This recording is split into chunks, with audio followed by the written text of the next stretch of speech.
Amazing recipes that are quick and easy. You know you want them, and I've got you some. Hey friends, my name's Susan, and welcome to my home. Today I've got you 4 quick and easy recipes your family's gonna love. So let me get this ponytail up, and let's get to making some quick and easy recipes that they will rave about. So come on, let's get to cooking. And tonight I'm pulling together some bits and pieces out of the fridge, out of the freezer, and I'm going to make a cheeseburger casserole. And it is with elbow macaroni. I've got about half of a box of elbow macaroni I'm going to cook up. I also have some minced garlic I'm going to be using in this. I have a whole can of Salmon tomatoes. I'm only making half the recipe, so I'm only going to use half of it, and I'll use half of it for something else. Really easy. Some cut up onion, and I looked in my frozen cheese drawer and I was like, ooh, I have mild cheddar, I have mozzarella, and I have some Colby Jack. It calls for cheddar and mozzarella, but you know, I'm going to use up as much of the cheese as I can. I don't use that much Colby Jack anymore, so I usually use Mexican. I've got this, and I've also got some hamburger meat in the frying pan cooking down. I'm going to put the elbow macaroni in the pot back there and get everything started. So let's get everything cooked. Oh, I also have the oven on 400 degrees. So let's get started making a great supper. And I have got the hamburger meat partially cooked down already. I am going to go ahead and add in the onion to the cooked meat instead of sauteing in oil first. Because to me you can do that and it's just as good. And I'm basically just going to let it cook in with the hamburger meat. Give it all those good oniony flavors until the hamburger meat gets completely browned. The hamburger meat is browned with the onions. The noodles are now ready to be put into our casserole dish. So let's put everything together. The first thing I'm going to add into is the noodles. Go ahead and get those into the bowl. And then I'm going to add the hamburger meat. I'm going to try not to get any of the grease in it if I can. So I'm going to basically ladle all the meat into the bowl, and that's actually made a pretty big bowl of food. I'm going to go ahead and add in, it calls for 1 teaspoon or 1 clove of minced garlic. I'm going to add 2 because we do love some garlic around here. And I think I'm going to go ahead and use all the Colby Jack in this part of the recipe. That way it can go ahead and be giving the noodles and the meat a little bit of cheesy goodness whenever it melts. I may need a little bit more of that. I may. Now the next thing is I'm going to put some salt and pepper on it.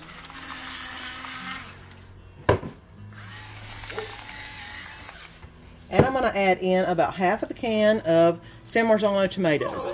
If you did, Daddy's home, buddy's having a good time.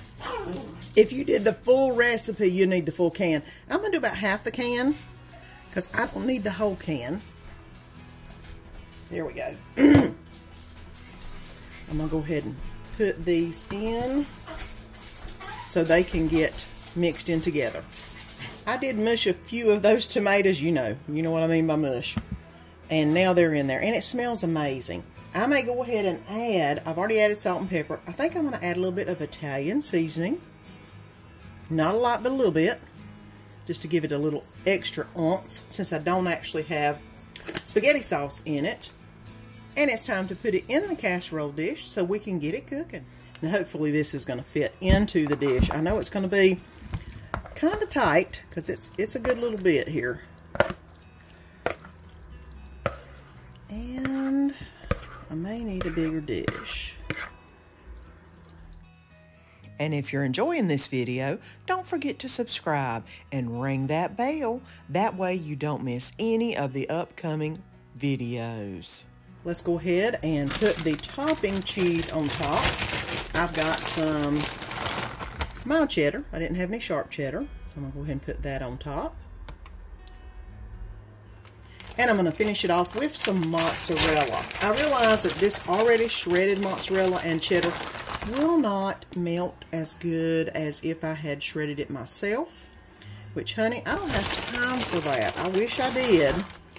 But I come home from work and I am ready to get supper on the table as quick as possible, and I want something that is really good to eat. So let's put this in a 400-degree oven. It says 10 to 15 minutes until the top gets nice and brown, because the rest of it's already cooked. So let's get it in the oven. And here's what it looked like once I got it out of the oven. So let's get it on a plate. And this recipe really surprised me. I wasn't sure if Danny would like it. My goodness, he went back for seconds and even said this recipe was a keeper. I did add a little garlic salt to the top, and I think I may have added a little bit more Italian seasoning because I didn't have the pizza sauce, but it was amazing. And tonight we're going to be making a chicken ranch bacon quesadilla. Bacon chicken ranch quesadilla, whatever you want to call it. We're making it. I have got some chicken that I've boiled and shredded up. I've got some taco sauce, some green, some red, some taco seasoning, a little bit of ranch, some sour cream, Mexican cheese, some burritos, which are the big, nice big ones, and some bacon that I'm going to make in the air fryer. So let me get this in the air fryer for a few minutes to get the bacon made, and then we can assemble the quesadillas. But we're going to make a quick little do on this one, I'll tell you that. I did not realize that it was ranch dressing instead of ranch seasoning that it needed, but I've got ranch dressing, so it's all going to be fine. First thing I'm going to do is lay the quesadilla down. Y'all know I do halves instead of a whole one.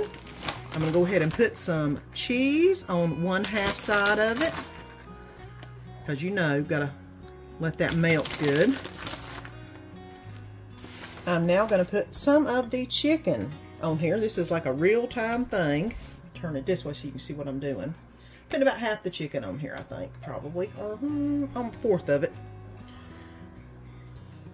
Chicken, chicken, good chicken. Here we go. All right. Some of this bacon, air fried bacon. Look at that. Oh, it's so good. And I'm just going to crumble it up and put it on top, which is awesome. I'm also going to add a little bit of ranch dressing mix, because it did call for it. And I'm also going to add a little bit of taco seasoning. I don't think I'm going to use the seasoning. I'm going to use the taco sauce, that is. So I'm going to add a little bit of this, because it is a taco thing. And y'all know us. We love our red and our green because we like it a little spicy.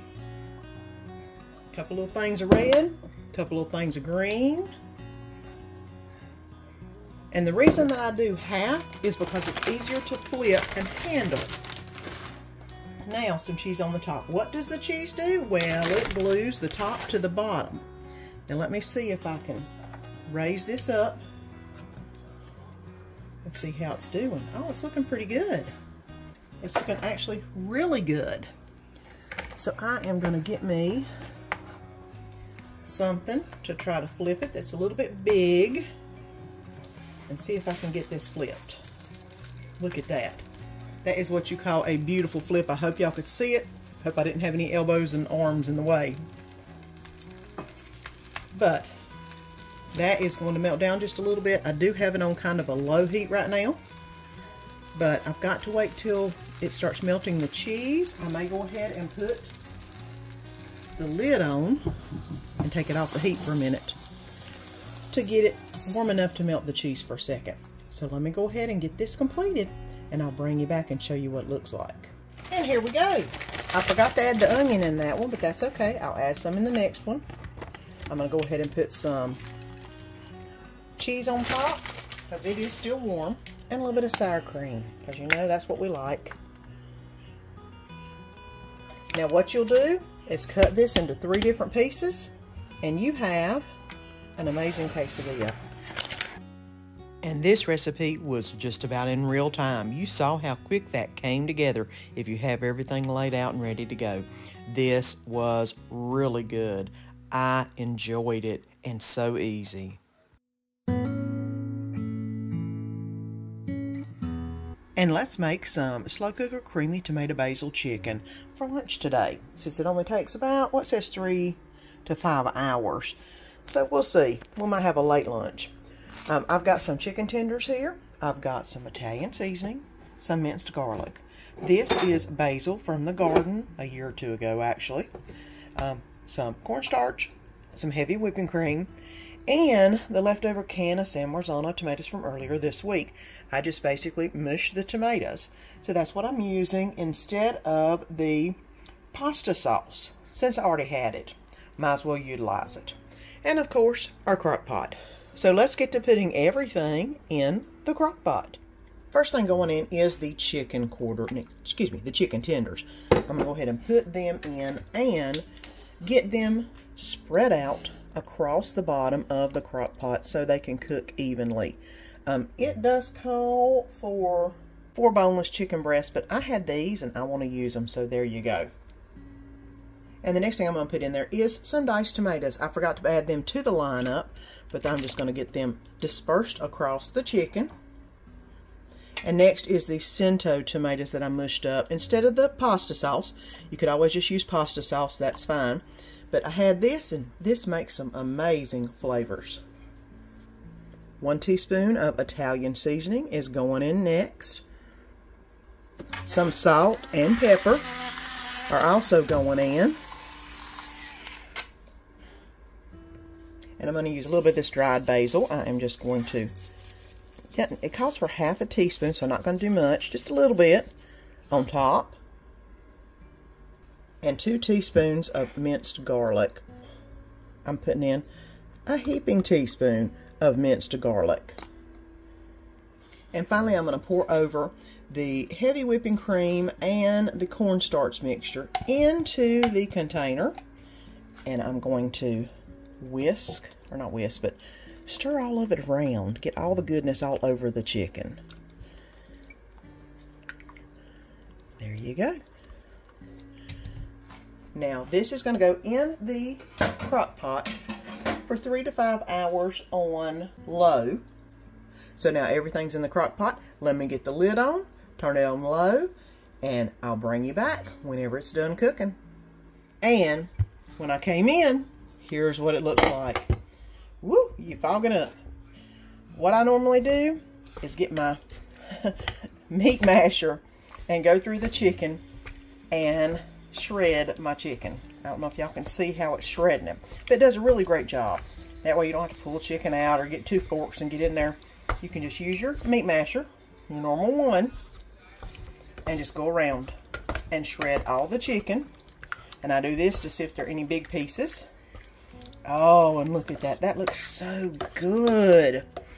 And I'm going to make my plate first because I'm hungry. Let's get this in a bowl. And of course, look at that. I'm going to go ahead and put some mozzarella cheese on top because you know it needs some type of cheese. And it's not Mexican, so let's put some mozz on it. I also added some more garlic salt and some Italian seasoning to this also. If you use the pasta sauce, you probably wouldn't need the added spices, but it was so good. And tonight I'm going to make a quick southern supper, to say the least. I've got some salmon, an egg, and some crackers, some Old Bay seasoning, some mixed greens, and some black-eyed peas. And I'm going to be making salmon patties, mixed greens, black-eyed peas. And that's what's for supper tonight. So come on, let me show you how easy making salmon patties can be. And now to make it simple. I've got 1 can of salmon I've already opened the top on, drained all the juice from in it. You may have a little bit more that comes out, but that's okay. It will absorb in the crackers, so that's not a problem. I'm going to go ahead and flake this up a little bit. Those of you who are like, oh, she's messing with her hands. Well, my hands are clean, trust me. And I'll probably wash them 20 more times before I get through with these, because I hate to have dirt on my hands. And after that hand wash, see, nice, clean, I'm going to put a little bit of Old Bay seasoning into the mix. Not a lot, because if you put too much, it overwhelms it.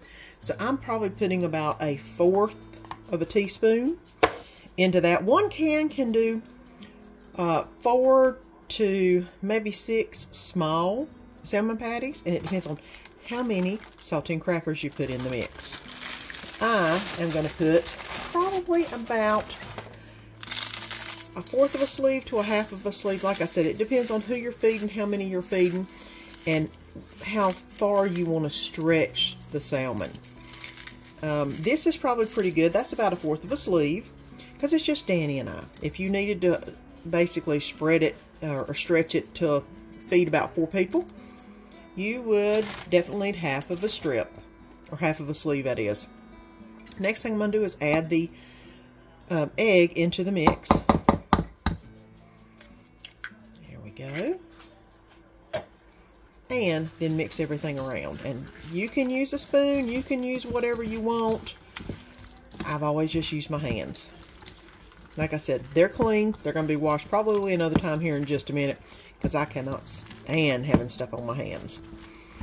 Okay, and it looks like that's pretty well. I'm going to go ahead and make the patties. And like I said, depending on the size or how many people you're wanting to feed, make your patties appropriately. I love making huge patties, and when it's just Danny and I, we can. I call them salmon steaks, because they are big. And these are ready to go in the frying pan, which I have been heating up. I did put a little bit of oil in it. I am using a little olive oil. You can use whatever oil you like. But these are now ready to go in the frying pan. And I've got this nice and hot now. I'm going to gently put the salmon patties into the oil. It isn't as hot as I would have liked to it. It's not sizzling. But this is a good way to start them out. And then you'll basically cook them probably for about 3 to 4 minutes on each side until each side is nice and brown. I'm going to leave these on a medium high, probably a 6-7. That way they can cook and get nice and brown on each side.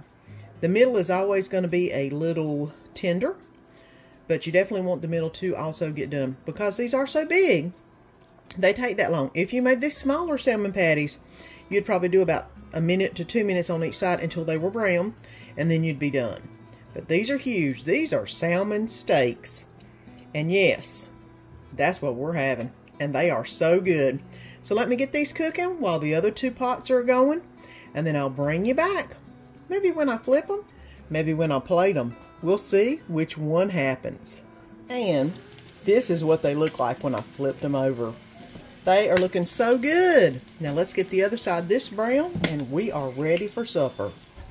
And this is steaming hot. I don't know if you can see the steam. Salmon patties, mixed greens, black-eyed peas. And this is a meal my grandmother used to make all the time. It brings me back to my childhood. It is so good. If you've never tried them, you've got to make them. They are amazing.